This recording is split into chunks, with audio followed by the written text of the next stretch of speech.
In a 2015 interview with Cornel West around the release of his book, The Radical King, West says to his interviewer, he says, "You and I know that Brother Martin gets deodorized every January. He gets sanitized and sterilized every January." And the interviewer says, "He gets Santa Clausified," and Dr. West agrees. He says, "They turn him into an old man with a smile, toys in his bag, handing out gifts.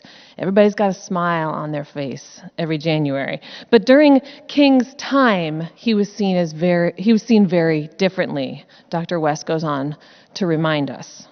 During Dr. King's time, the FBI was saying that he was the most dangerous man in America. They hunted him for years. They tapped his phone. They built a 17,000 plus FBI folder on him, 17,000 plus page FBI file on him. They even tried to manipulate him in the midst of his own depression into taking his own life. During Dr. King's time, what fragile goodwill had been built in the American public in those early fights against segregation of lunch counters and buses evaporated when Dr. King expanded his work for justice. The American public, people of many races, abandoned him as his call became louder to end what he called the great giant triplets of systemic racism and materialism and militarism in the United States. By the time that he was organizing poor people of all races, by the time he was speaking forcefully out against the Vietnam War, a poll showed that 72% of Americans across the board, all colors, and 55% of black people disapproved of his work for justice. This was near the end of his life. 72% of Americans across the board and 55% of black Americans disapproved of his work for justice, particularly around multiracial poverty, anti-poverty work, and work against the Vietnam War. The Dr. King that children learn about, the Dr. King quoted in corporate commercials and in feel-good once-a-year service projects, is not the real Dr. King, right? And when we worship the Dr. King of legend, but not of truth, when we forget the discomfort his leadership caused to those who were relatively comfortable in his day, we forget that fighting for justice in our day will dramatically disrupt the lives of those of us who are relatively comfortable too. When we vault Dr. King up on a pedestal far above us, we spend our days waiting for the next perfect leader rather than becoming the ones that we are waiting for. When we happy Santa Clausify or peaceful Jesusify Dr. King, we fail to make room for the rage and the grief that help to fuel our collective liberation. And when we focus only on celebrating him once a year rather than devoting ourselves to continuing this work of justice every day, my friends, the only word for us is hypocrite. And so this weekend on what would be his 93rd birthday, he was younger than Betty White, let us bring our attention to the real Dr. King, the radical Dr. King, that we may better continue his legacy, that we may better awaken love and justice in our lives and in the world that so desperately needs it.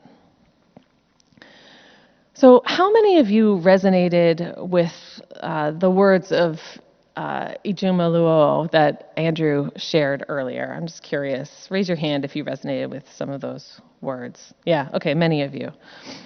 How many of us have been giving this story of a loving and peaceful Reverend Dr. Martin Luther King Jr. in dramatic contrast with an angry, violent Malcolm X? Most of us, right? Yeah. I really resonated with Uluo's words when I read them. Maybe because we both grew up in U.S. school systems around the same time, even though she grew up as a black woman in Texas and I grew up as a white woman in Massachusetts. Maybe the school system offers a more truthful and nuanced story of these two men now than it once did. I know that there's several teachers in this congregation who I'm sure offer a better story to their students than our teachers did for us. Maybe the story of these two men was differently told when they were alive and leading far before my time on earth. But as far as I can tell, the basic outline that our culture tells us is still the same. Martin was the good kind of black man, the good kind of justice leader. And Malcolm was the bad kind of black man and the kind of justice leader who sets things back more than carrying them forward. Telling their stories like this doesn't simply dishonor the historical truth, it causes harm in our daily lives, especially for those of us who are people of color, especially for those of us who are black people. Oluau writes, this same Martin-Malcolm dichotomy is applied to all people of color in our culture, and especially black people who fight for racial justice. A few of us, she says, are good and worthy of support. Those who manage to say, oh, well, not all white people, enough. Those who manage to say, please. Those who never talk of anger, those who avoid words like justice, those of us who keep our indictments abstract and never specific, we are the Martins, she says. And those of us who shout, who inconvenience your day, who call you out on your specific behavior, who say black loudly and proudly, we are the Malcolms. This is the message I receive on a regular basis, she writes, that people like me are the reason why race relations are as bad as they are. And again, this is a black woman, not me. I'm speaking her words, but as a white woman. She says, my insistence on voicing my anger and using terms like white supremacy and racist to define white supremacy and things that are racist. My insistence on being seen and acknowledged as black, that's the real issue, I'm told. White people would love to join me in my fight for freedom and justice, but I've just made it too unpleasant for them. These comments used to sting, she says. I would second guess myself, I would check my language, I would quiet my voice. But a quieter, gentler voice, she says, did not bring about a quieter, gentler world. All it did was give people the impression that I was okay living as a second-class citizen. All it did was increase my burden. Truth and anger are powerful sources of fuel for the fight against injustice. And maybe even more importantly, speaking our truth and honoring the fullness of our emotions, not just the love, but also the fury, not just even the sadness, but also the fear. Honoring the fullness of our emotions is necessary if we are to live as whole human beings. If we want to build the beloved community together, if we want to work across the difference of identity and class and life story in creating a more just world, we have to reclaim our wholeness. We have to make space for the full truth, for everyone's full truth, not just the comfortable truth. Everyone's truth, everyone that we share this one short and precious human life with. In 1963, Dr. King wrote an open letter that we now know is the letter from the Birmingham jail. He wrote it while he was in jail on Good Friday of 1963. And he wrote it to a group of white liberal clergy who had put a statement in the local paper condemning the strategies and tactics of Dr. King and his fellows as they worked to end segregation in Birmingham, Alabama. In this letter, Dr. King reflected on his white colleagues' choice to use the term extreme to describe the work that he and others were doing. And remember, these I call them white liberal clergy because I think if we used our terminology today to describe them, we would call them white liberal clergy. Back then, they were called white moderates, but moderate today means something a little bit different than it meant back then, I think. He was saying these words to people whose identities are very similar to mine, people whose identities are very similar to many of us here in this faith tradition and in this congregation. Dr. King wrote, "Though I was initially disappointed at being categorized as an extremist, as I continued to think about the matter, I gradually gained a measure of satisfaction from the label. Was not Jesus an extremist for love?" he wrote. "Love your enemies, bless them that curse you. Do good to them that hate you, and pray for them which despitefully use you and persecute you. Was not Jesus an extremist for love? Was not Amos an extremist for justice?" he wrote. "Let justice roll down like waters and righteousness like an ever-flowing stream." Was not Amos an extremist for justice? So the question, he says, is not whether we will be extremists, but what kind of extremists will we be? Will we be extremists for hate or for love? Will we be extremists for the preservation of injustice or for the extension of justice? My friends, I preach to you every year on Dr. King's birthday anniversary weekend. And I have preached before, and I will preach again, my disappointment in our faith tradition when I read Dr. King's words and continue to see us lining up more closely with the liberal clergy who called for Dr. King to end his activism, who called for him to slow down the fight and make it more respectable rather than those who joined him in his extremism for love. I have been disappointed most of my life about our faith tradition's failures here.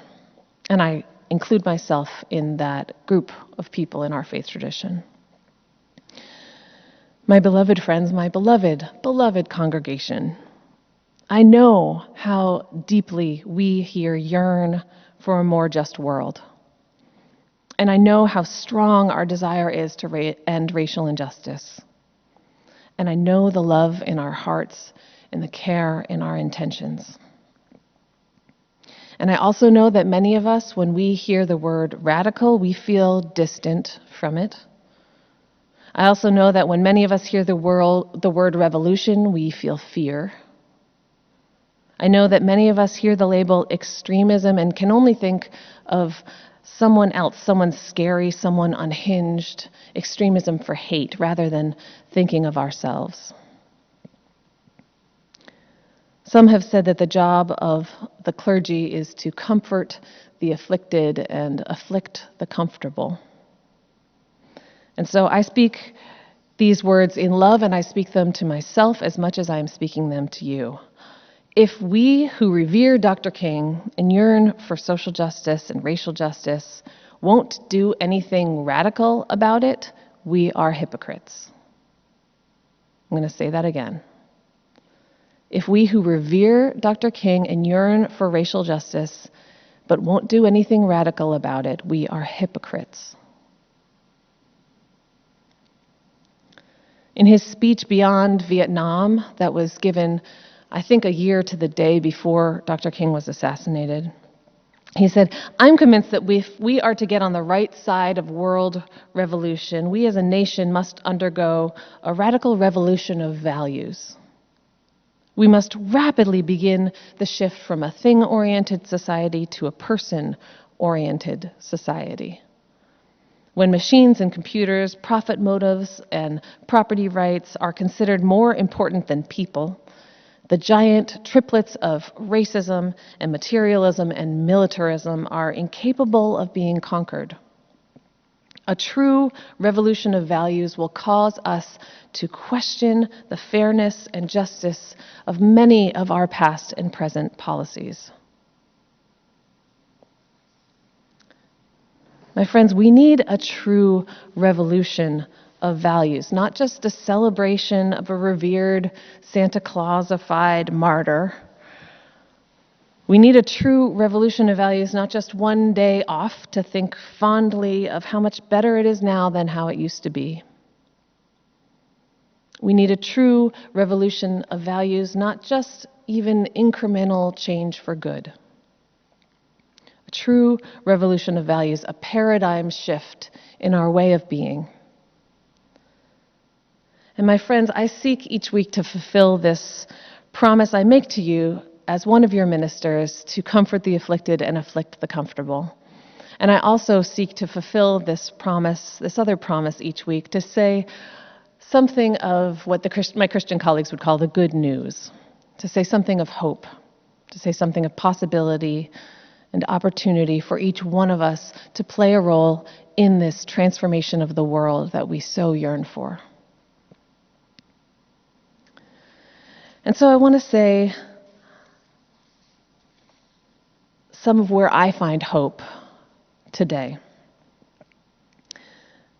When speaking of the evils of war and racism and materialism in that speech and Beyond Vietnam speech that Dr. King gave, he says, "There is nothing except a tragic death wish to prevent us from reordering our priorities so that the pursuit of peace will take precedence over the pursuit of war. There is nothing to keep us from molding a recalcitrant status quo with bruised hands until we have fashioned it into a brotherhood, or we might say a siblinghood. There is nothing but ourselves that prevents us from reordering our priorities. We are the only ones who can make that change, and we have the power to make that change.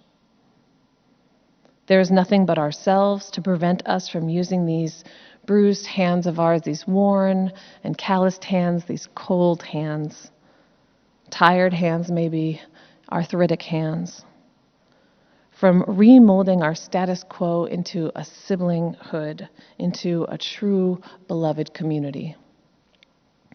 We are the only ones who can do that work, and that work is the work that we must do.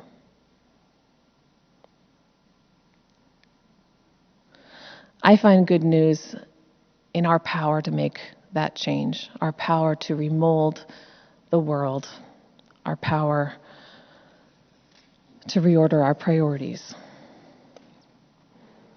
The other place that I find hope today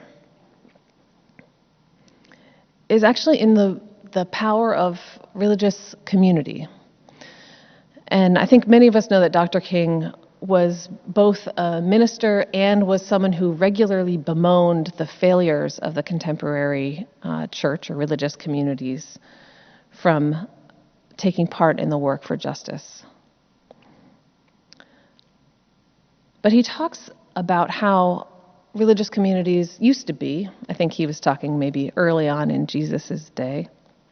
But he says, in those days, the church was not merely a thermometer that recorded the ideas and principles of popular opinion, that told you what they were, a thermometer. In those days, the church was a thermostat that transformed the mores of society. So the church can be not just something that tells you what else is happening in the world, tells you where the status quo is. The church can be a thermostat that can help change the status quo, that can help turn it towards heat, turn it towards cold.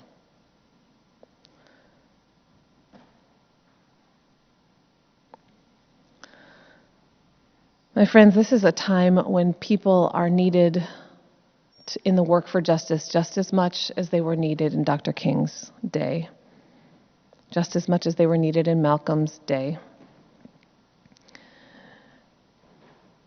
These are times when we need a commemoration of Dr. King that is not simply a shallow celebration, but is in fact a calling for us to take not a day off, but a day on to engage in the continued work for justice in this world.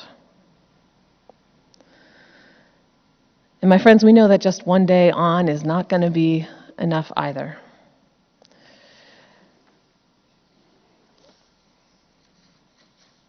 When we worship the Dr. King of legend but not of truth, we forget. When we forget that the discomfort his leadership caused to those who were relatively comfortable in his day, we forget that fighting for justice in our day will dramatically disrupt those of us who are relatively comfortable too. And despite the cold in here, I know that I am one of the people who is relatively comfortable in this world. When we vault Dr. King up on a pedestal far above us, we spend our days waiting for that next perfect leader, rather than becoming the ones that we have been waiting for. When we happy Santa Clausify or peaceful Jesusify Dr. King, we fail to make room for the rage and the grief that help fuel our fight for a more just world. And when we focus on celebrating him once a year, more than devoting ourselves day in and day out to the work of justice, the only word for us is hypocrite. And so, my friends, I hope that many of you will spend some time reflecting today on the words radical and revolution and extremist. My friends, if you do not see yourself in those words today, I hope that you will seek to find a way for yourself into those words. Because we need to be extremists for love. We need to be radicals. We need to be people who are working for a true revolution of values in this world. I hope that many of you will join us. Take a look at your e-beacon if you haven't already this week. There's going to be some work that's happening with Power tomorrow, virtual opportunity for engagement with Power tomorrow on Dr. King's Day. And I hope that many of you will join us at the trainings that we are going to be having on January 29th and on February 5th, again with Power, but just for our congregation. Those are trainings that are going to help us more powerfully enter the work for justice as a congregation. This work cannot just be held by a small handful of people on a justice team, on our decarceration team. It can't just be held by your ministers out in the streets during protests. This work needs to be held by every single one of us. And so I hope that you will find a way into the justice work of this congregation. Or if you're just joining us for a day today, I hope that you will find a way into more deep commitments for justice in your life.